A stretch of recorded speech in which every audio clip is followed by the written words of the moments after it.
We have spent a good part of the last few months of school looking at slope-intercept form and standard form of linear equations. Now, remember, linear equations are equations that give us perfectly straight lines when we graph them on the coordinate plane. So, for example, right here, this line that you see here in red is the line that we get from this equation right here, y equals 3x minus 1. We have the y-intercept of minus 1 right there, and then from this point, if we follow our slope, k of 3, or 3 over 1, we rise 1, 2, 3, and we run 1. You can see that we do indeed get this line right here. Now, what we're going to do next is we are going to learn about what we call solutions to these equations. These equations have two variables, an x and a y, and the way it works is solutions to these equations are going to be x and y coordinates that take us to some point here on this line. So for example, this point that I'm drawing in green right here is a solution to this equation. And I'll show you what I mean by that in just a moment. Okay, but for now, what I need you to understand is that solutions to this equation have to fall on this line. So this point right here in green is a solution. This point right here in orange is also a solution. This point right here in purple is also a solution, right? Because it's on the line. However, something like this point in brown right here, this would not be a solution to this equation right here because it does not fall on the line. This part right here, or this point right here, excuse me, would also not be a solution because it does not land on the line created by this equation. So if you look at a graph and you're able to see the line, it's pretty easy to figure out whether or not, two coordinates or a point is a solution because it'll land on the line. However, where things get interesting is when instead of being able to see the graphed line, we come down here and the graph is now gone. So if we read the instructions here, okay, if we take away the graph, believe it or not, we can still figure out whether or not these points or these coordinates give us points that land on the line created by the equation we're dealing with. Now this equation here in orange is the exact same equation as this one up here in red and the line that we just dealt with, but let's use algebra to figure out whether or not these ordered pairs right here take us to spots that fall on the line. And we will start here with this ordered pair here in red. Let me go ahead and just highlight this real quick. Okay. Now, this will make much more sense if you truly understand what an equation is. Okay, so the simplest way of explaining an equation is by saying that it's an expression that has an equal sign in it. Okay, and this equal sign tells us everything over here to the right of the equal sign equals everything to the left. Okay, so both sides of an equation are equal. Okay, it's like a scale that's perfectly balanced. Now what we're going to do is we are going to take these coordinates here and we're going to plug them in to the equation, and we will simplify maybe one side or both sides. It just depends on the format of the equation. And what we're keeping our eye open for is this. When we plug in numbers and, use algebra and the order of operations, to simplify either one side or both sides, does this scale right here remain balanced? Do we end up with a true statement, or do we end up with a false statement? Okay, so let's go ahead and get started. So we have this ordered pair right here in red. Now, as you know, every ordered pair has two different types of coordinates, right? We have an x coordinate and we have a y coordinate. And so what we're going to do is we're going to plug the x coordinate into our equation for x, and we're going to plug our y coordinate into the equation for y. Okay, let me go ahead and highlight this. So what we're going to do is we're going to plug this in. The y coordinate will get plugged in for y, and the x coordinate, oops, I don't know why I used a different color there, and the x coordinate will be plugged into the equation for x. So what happens is, instead of it being y equals, it's going to be -1. I'll try and keep things color-coded. Equals, and on the right-hand side, instead of it being 3 times x minus 1, it's going to be 3 times 0 minus 1. So 3 times 0 minus 1. Okay, so all I did was I replaced y with the y coordinate and x with the x coordinate. And what we want is, we want just one number on both sides of our equal sign.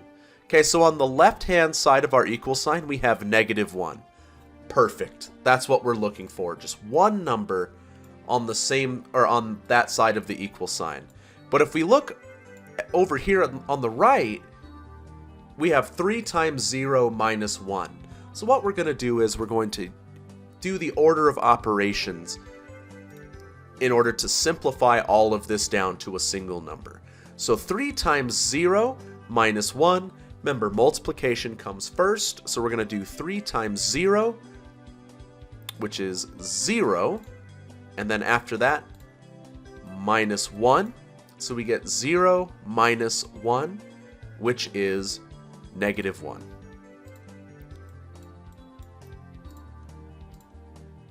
Okay, so -1 on the right-hand side and -1 on the left-hand side. So the question that I posed to you earlier is, do we end up with a true statement or a false statement? Well, we ended up with a true statement. -1 equals -1. So that means that these coordinates right here of 0 and -1 does in fact land on that line that's up here that we can't see. And I'll prove it to you. Okay, so 0 and -1, okay, would be this point right here. Okay, so without needing to see the line, we were able to prove using algebra that this point does land on the line. Okay, we ended up with a true statement, and that means yes, it does land on the line. If we had ended up with two different numbers on different sides of the equal sign, that would be a false statement, and that would mean no, those points do not land on the line. Okay, let's do the next one. Okay, so 2 and 5. So just like last time, we're going to take the x coordinate and we're going to plug it in for x. And then we're going to take our y coordinate and we're going to plug it in for y. And we're going to see if we end up with a true statement or a false statement once we're done simplifying on both sides. Okay, so instead of it being y equals, it's going to be 5 equals. Okay, and instead of it being 3 times x minus 1, it's going to be 3 times 2 minus 1. So 3 times 2. And I'm just putting the 2 in parentheses, otherwise it'll look like the number 32 instead of 3 times 2. Minus 1. Okay, and on the right-hand side here, as you can see, we've got, some simplifying to do, but on the left-hand side, we have the 1 number, which is good, so we're just going to keep that as 5 equals. Okay, and let's do the order of operations here. So 3 times 2 minus 1. So 3 times 2 is 6, and 6 minus 1 gives us 5. So we end up with 5 equals 5. Is that a true statement or a false statement? It is a true statement, and so that means that this ordered pair right here in purple does take us to a point that will be on the line created by this equation. And I can prove it to you. So 2 and 5. So if we go back up here, we go to 2 to the right and up to 5, that takes us right there. Right there on the line.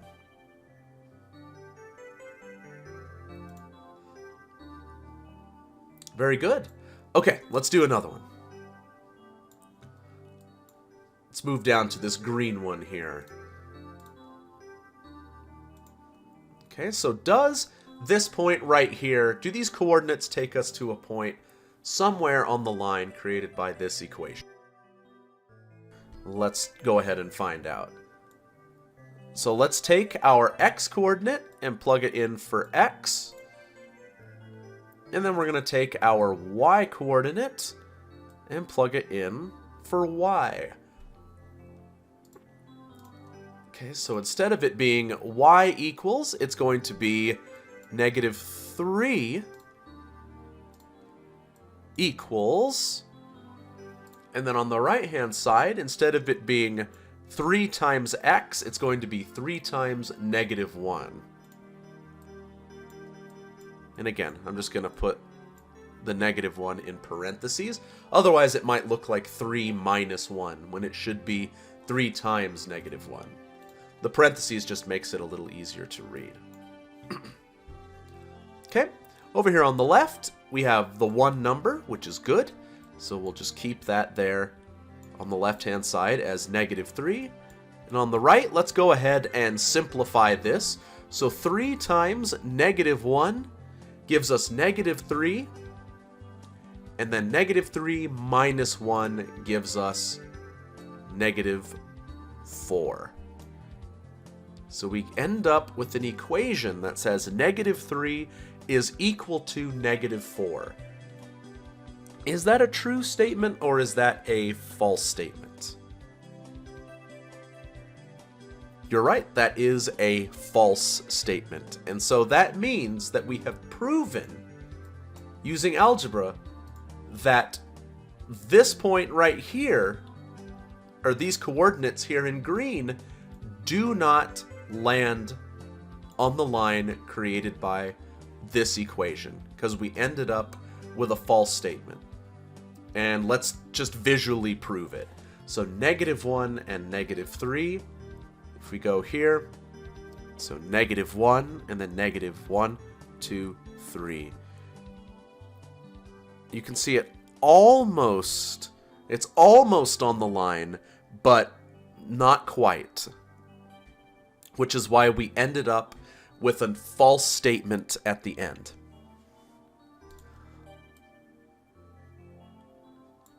Let's do 2 more. Okay, we've got the blue one here. Same thing. Let's plug in our... well, let's not use orange. There we go. So we'll plug our x coordinate in for x. And then we'll plug our... maybe 2 shades of blue would not be a good idea. Then we'll plug our y coordinate in for y. Okay, so instead of it being y equals, it'll be -4 equals, and instead of it being 3 times x minus 1, it'll be 3 times 0 minus 1. So 3 times 0 minus 1. On the left-hand side, we have one number, which is good, so that side's already simplified. On the right-hand side, let's go ahead and do the order of operations again. So 3 times 0 is 0, minus 1 is -1. So -4 equals -1. True statement or false statement? That's going to be a false statement. -4 is not equal to -1. Okay, so this one doesn't work either, and we can prove it, okay, by scrolling up. Okay, 0 and -4, so 0 means we don't move left or right, and the -4 means we move down here. Okay, not on the line, which means it's not a solution. Last but not least, -2 and -7. So let's take the x coordinate, and I'll draw it a little differently this time. Okay, and let's plug it in for x. And then we'll take our y coordinate and plug it in for y. Okay, so we'll end up with -7 equals, instead of it being 3 times x, it looks like it's going to be 3 times -2. -2. That doesn't look like a negative. There we go. Alright. Left-hand side has a single number, which is what we want. The right-hand side needs to be simplified a bit, so let's do it. So 3 times -2 gives us -6. Minus 1 gives us -7. Did we end up with a true statement, or did we end up with a false statement? That's a true statement. So that means that this set, or this ordered pair, this set of coordinates is a solution. So the first one, the second one, and the last one are solutions. These two right here are not solutions because they gave us false statements. Okay, and this is how we can prove algebraically whether or not an ordered pair gives us coordinates that take us to a spot on the line that we can't see. Okay, so now, very similar thing here.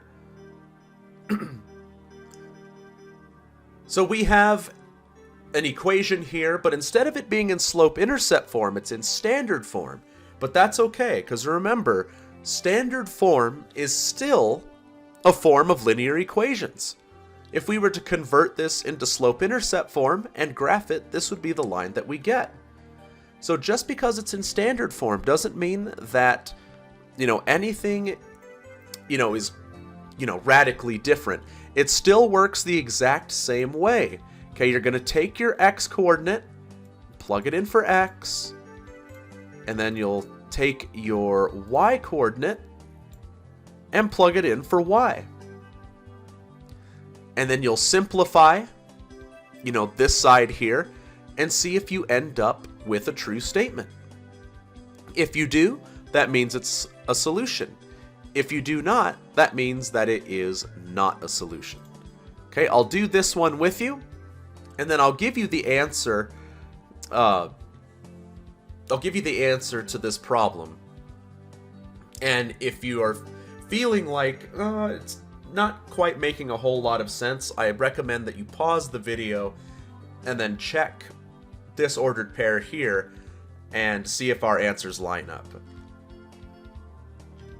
Okay, so our x coordinate we're going to plug in right there for x. And our y coordinate, we're going to plug in right there for y. So we're going to end up with 2. Instead of it being times x, it's going to be times -1. And then plus 3. And instead of it being times y, it's going to be times +1. And then that equals 1. Okay, the right-hand side only has a single number, which is good. That's exactly what we want. We can simplify this right here. So we have multiplication here, and addition in the middle. Remember, multiplication comes first. So before we add, we need to multiply this out. So 2 times -1 gives us -2. 3 times 1 gives us 3. And then we bring down the plus sign. And that'll be equal to 1. And now that all the multiplication is taken care of, we can add this together. -2 plus 3 gives us 1. And then we have equals, and then we just bring down the 1 on the other side. Okay, true statement or false statement? Does 1 equal 1? Yes, it does. And so that proves, we've proven algebraically that this ordered pair right here takes us to a spot on the line created by this equation. All right, and let's prove it. So -1 and 1, go here, here's our line, -1 and 1, right there on the line. Okay, so this one worked. And so now we just need to test option B. And that will tell us whether A is the only solution, or it's possible that they will both work, and in which case C would be the correct answer. Okay, we know that this can't be right, because A worked. Okay, and I'll tell you right now, okay, and if you're still feeling like you're not getting the hang of it, I recommend that once I give you the answer, pause the video and do what I did up here with these coordinates. Do the same thing with the coordinates for B. When you plug in the coordinates for B, you will get a false statement, meaning that B is not a solution, and that means that they both can't be right, so that means A is the only solution that works.